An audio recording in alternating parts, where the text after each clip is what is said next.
안녕하세요. 반갑습니다. 박진국 원장입니다. 이제 겨울방학이 되어가지고요. 이제 발명대회에 대해서 관심을 많이 가지시는 것 같아요. 그래서 사실은 발명대회가 3월 달에 교내에서 요강이 나오고요. 그리고 이제 3월 달 말이나 4월 초에 제출하고 교내 대회를 거쳐서 거기에서 이제 대표가 된 친구들은 교육청으로 진행이 되고 또 교육청에서 또 이제 1등 금상을 탄 친구들은 이제 시대까지 가고 시대에 통과해서 도대에 가고 전국대회까지 가서 이렇게 3월부터 시작해서 8월 말까지 진행되는 게 발명대회입니다. 매년 있는데요. 이제 발명대회는 아이디어가 매우 중요합니다. 근데 이 발명대회를 요강이 나왔을 때 그때 딱 준비하면 사실 아이디어를 금방금방 내기가 쉽지 않기 때문에 사실은요 제작까지 하고 모형도 만들어야 되기 때문에 조금 여유롭게 시간을 잡으시면 좋겠습니다. 그래서 지금 이 겨울방학 때 특강들 많이 들으실 텐데요. 비교과를 준비해야 되는 학생들, 영재교육을 준비하거나 아니면 특목고를 준비하기 위해서 이렇게 대회를 준비하는 친구들은 일단 발명대회부터 시작하면 좋겠습니다. 근데 이 발명대회가 대회 수상을 목표로 해서 하면 되게 좋겠죠. 하지만 수상을 하지 않더라도요.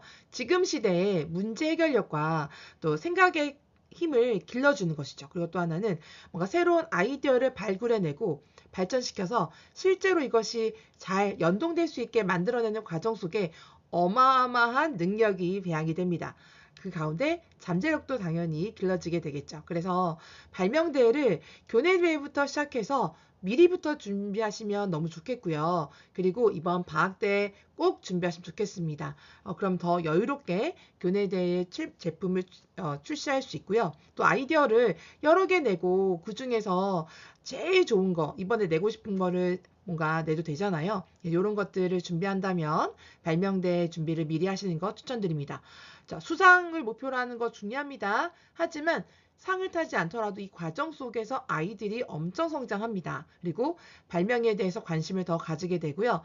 지금의 시대에는 계속 발전하고 있지만 계속 발명도 이루어져야 되는 거죠. 그런데 그 혁신되는 발명의 혁신되는 속도가 여러 가지 많은 기술 발달 때문에 훨씬 더 빨라지고 있습니다. 하지만 그 새롭게 만들어지는 것이 또 그것 또한 또다시 더 발전해 나가야 되기 때문에 발명은 계속 되리라고 봅니다. 네, 그래서 일단 발명대의 이해와 중요성이 필요하게 되겠는데요. 일단 발명대회란 무엇일까요? 사실은 학생들이 창의적인 아이디어로 발명품을 기획하고 또 제작해서 발표해내는 과정이고요. 또 문제 해결력과 창의성을 체계적으로 성장시키는 실천적인 학습의 장입니다. 그래서 사실은 그냥 기발한 아이디어를 내고 이거면 좋겠다라고 생각하면 끝나는 것이 아니라 실제 그것이 시중에 나와서 경제적으로 또 보급할 가치가 높은 것들, 또 많은 사람들이 편리하게 사용할 수 있는 것들, 진짜 와 이거 너무 괜찮은데? 라고 하시는 것들 널리 이어 전파될 수 있는 것들이 중요한 포인트가 되겠죠. 근데 아이디어를 내다가 사실 굳이 필요 없는데 아이디어를 내서 만들어내는 경우 있어요. 그런 경우에는 이거 사용하지 않아도 이 발명품 사용하지 않아도 다른 것으로도 이미 충분하게 사용할 수 있는 것들은 굳이 필요가 없거든요. 그래서 되도록이면은 이렇게 시중에 나와 있는 것들도 조금 조사를 해야 되겠죠. 요즘에는 워낙 인터넷으로 검색해서 잘 나오기도 하고 새로 나온 제품들에 대해서 이미지라든지 기능들이 잘 나와 있기 때문에 충분히 검색해서 내가 낸 아이디어가 기존에 나와 있는 것인지 아닌지를 파악할 수가 있습니다. 그 다음에 이런 발명 대회를 계속 준비하고 또 발명을 위해서 이렇게 도전하다 보면은 혁신적인 사고를 좀 끌어올려 주거든요. 그래서 과학기술에 대한 흥미를 더 높여주고요. 그러다 보니까 학습 동기부여가 되고 꿈이 생기고 또 공부를 열심히 하게 됩니다. 내가 지금 이 수학 공부를 왜 해야 되지? 과학을 왜 해야 될까? 라고 해서 의문을 가질 수 있잖아요. 그런데 이런 대회를 통해서 생기는 그런 동기부여가 충분히 학습에 능력을 기를 수 있고 공부를 더 열심히 할 수 있게 하는 계기가 만들어질 수 있다는 거 기억해 주시면 좋겠습니다. 발명 대회에 참가하면 어떠한 의미와 장점이 있냐면 일단 창의적 문제 해결력을 기를 수가 있습니다. 새로운 아이디어를 구상하고 실제로 구현하는 과정을 통해서 창의적인 사고와 그리고 문제 해결력이 크게 향상합니다. 그리고 또 하나 혼자서 막 발굴하는 것이 아니라 이런 거 주변에 물어보고 또 약간 사용해 보도록 해보고 뭐 1단계, 2단계, 3단계 거쳐 나가면서 계속 발전해지는 거죠. 그래서 기획력도 길러지죠. 또 이 발명에 대해서 누구한테 소개할 때 발표로 또 증가하죠. 또 누군가 질문했을 때 그 질문에 답을 해야 되기 때문에 나름대로는 그 질문에 답을 하기 위해 또 문제 해결을 하게 됩니다. 또 하나 이 제작을 하다 보면 혼자서 제작할 수 없죠. 나가 혼자 만들어지기 어렵기 때문에 이런 기능이 필요하다고 생각해서 기능 넣는다면 그 기능을 만들어줄 수 있는 제작하는 곳을 찾아서 제작을 해야 되고 그 제작하는 분들은 이거에 대한 아이디어가 없기 때문에 설명을 해야 됩니다. 설계도도 그려야 되고요. 그걸 또 잘 그려줄 수 있는 곳도 찾아야 되고 그래서 여러 단계를 거쳐서 협업할 수 있게 됩니다. 이러다 보니 이런 모든 것들을 내가 생각한 아이디어를 끌고 나가다 보니까 리더십도 성장이 되죠. 또 하나는요. 발명하다가도 이거 안 되겠다. 내가 생각했던 아이디어 충분히 만들었는데 뭐야? 이미 있었잖아. 나중에 알게 된 겁니다. 아주 허탈하죠. 실패감도 느껴지고요. 하지만 그런 과정을 통해서 또 성장하게 된다는 것이죠. 그래서 발명은 때로는 어떤 경우에는 아이디어가 반짝 나와서 쉽게 만들 수 있지만 어떤 경우에는 정말 탐구하는 과정보다 더 힘들 수 있습니다. 그래서 발명대회를 준비하는 과정 속에 이게 쉽지 않구나 깨달을 수 있지만 재밌다, 흥미롭다도 알 수 있기 때문에 양쪽에 어떤 장단점이 있다는 기억해 주시고요. 저는 무조건 도전하는 것을 추천드립니다. 지금 시대에 필요한 어떤 교육의 하나가 될 수 있을 것 같아요. 그래서 대회라는 것들을 도전하면서 성장할 수 있는 기회가 되고 목표가 생길 수 있다는 기억해 주시면 좋겠습니다.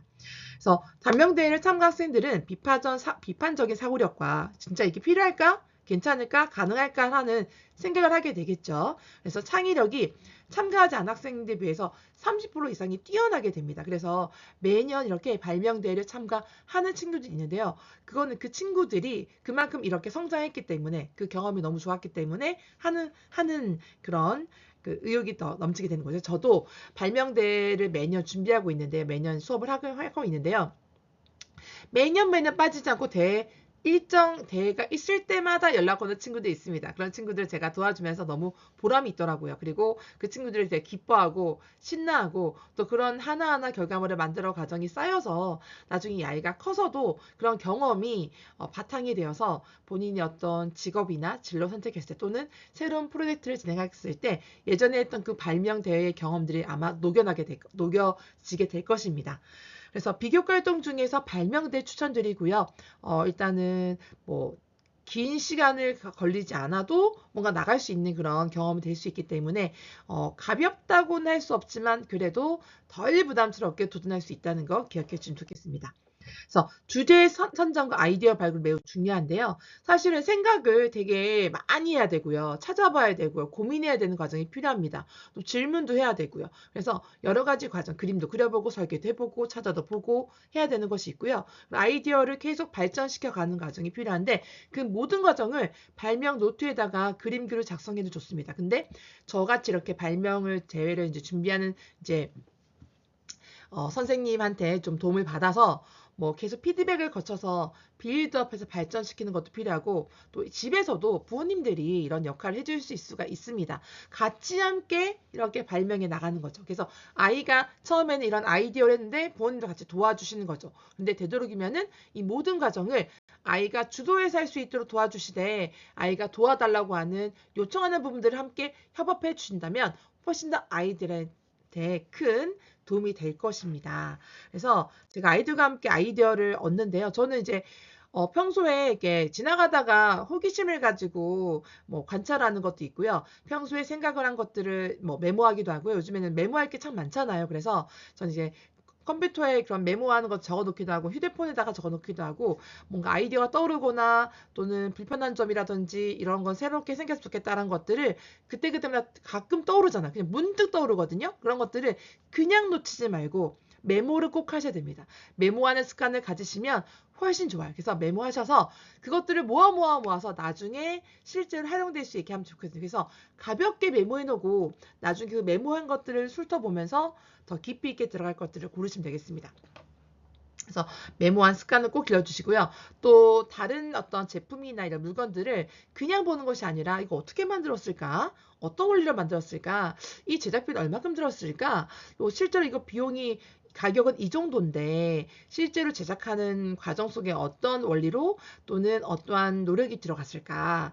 원가는 얼마 정도 될까? 이런 것도 한번 고민해 보시면 좋겠다. 왜냐면 발명이라는 것이 잘 돼서 특허를 내서 실제 시제품화 됐을 때는 그 아이디어를 가지고도 지적 재산권이 되어서 돈을 벌 수 있거든요. 그래서 발명 하나 잘해가지고 떼부자 된 사람이 있습니다. 발명에 대해서 막 공부하다 보면은 역사가 있는데 그 중에서 진짜 발명 하나 잘해가지고 진짜 어마어마한 기업을 키우는 분도 계시거든요. 근데 앞으로 너무 개발된 게 많으니까 앞으로는 그런 일이 생길까 싶은데요. 아닙니다. 앞으로도 무궁무진하다는 거죠. 그래서 아이들한테 발명에 대해서 희망과 꿈을 실어 주시면 좋을 것 같습니다.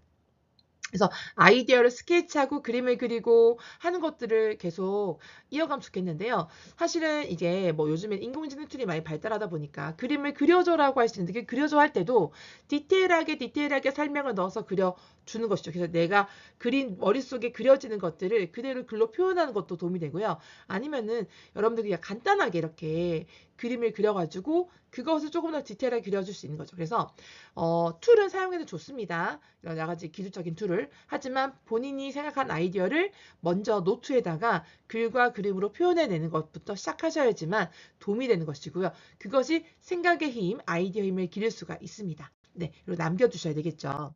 그래서 이런 것들을 이제 내가 아이디어를 냈다 했을 때 실제로 아이디어가 다른 사람이 했는지 안 했는지 알아보기 위해서 이렇게 국립중앙과학관에 들어가셔서 보시거나 이런 뭐 서울과학 전시관이든 각 경기도 뭐 그 과학융합교육원이든 이런 곳을 들어가시면 입상작이 있거든요. 입상작의 제목도 보시고 하면 충분히 비슷한 게 있는 점들을 검증할 수가 있고요. 그리고 특허 정보 검색 서비스라고 하는 키프리즈가 있습니다. 여기 들어가면 발명하고 나서 이렇게 그 특허로 등록된 것이죠. 보류된 것도 있고 뭐 채택된 것도 있고 여러 가지가 있는데요. 뭐 이제 끝난 만료가 된 것도 있고요. 해서 들어가 보시면 어떤 것이 지금 내가 생각한 아이디어로 된 발명들이 어떤 것이 있는지 비슷한 게 있는지 유사한 게 있는지 확인할 수 있고요.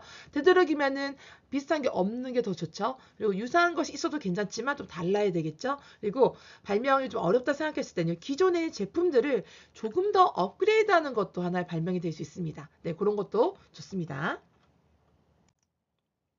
다양한 발명대회가 있고요. 그리고 그다음 이렇게 수상작들 보면 제목만 보아도 어떤 발명인지 알 수가 있고요.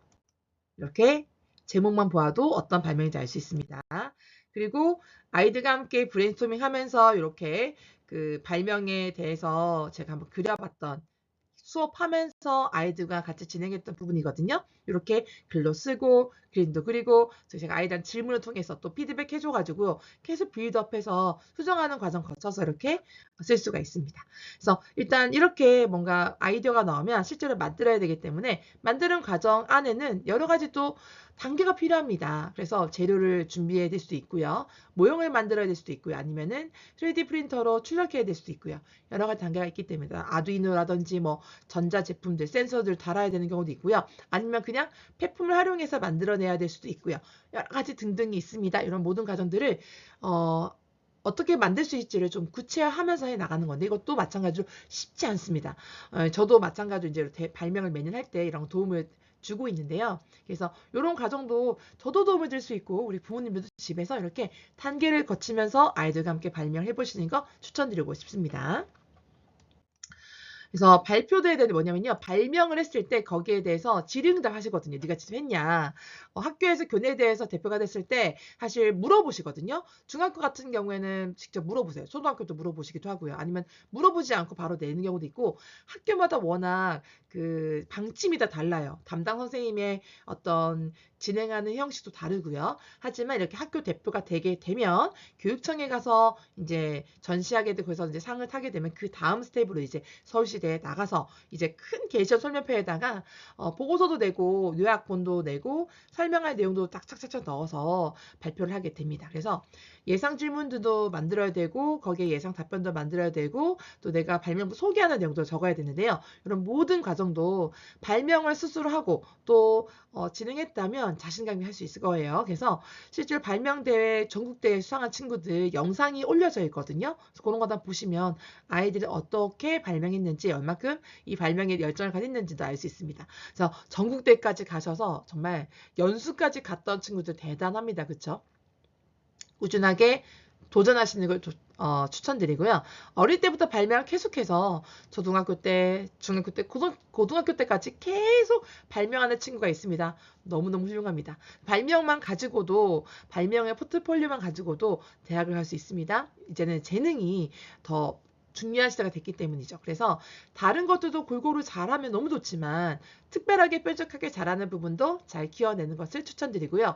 우리 아이들 발명에 대해서 관심이 없고 잘 못하지만 그래도 이런 것들을 도전하면서 흥미를 가지게 하는 과정 또한 아이가 성장할 수 있게 됩니다. 그래서 여러분들 이번 겨울방학 때 이번 방학을 활용해서 꼭 발명대를 준비하시면 좋겠고요. 발명대 준비하고 싶으신데 처음이라서 조금 잘 모르시겠거나 도움이 필요하시다면은 저한테 문의 주시면 제가 상담도 드리고 또 도움이 필요하다고 요청해 주시면 수업으로도 도움을 드리도록 하겠습니다.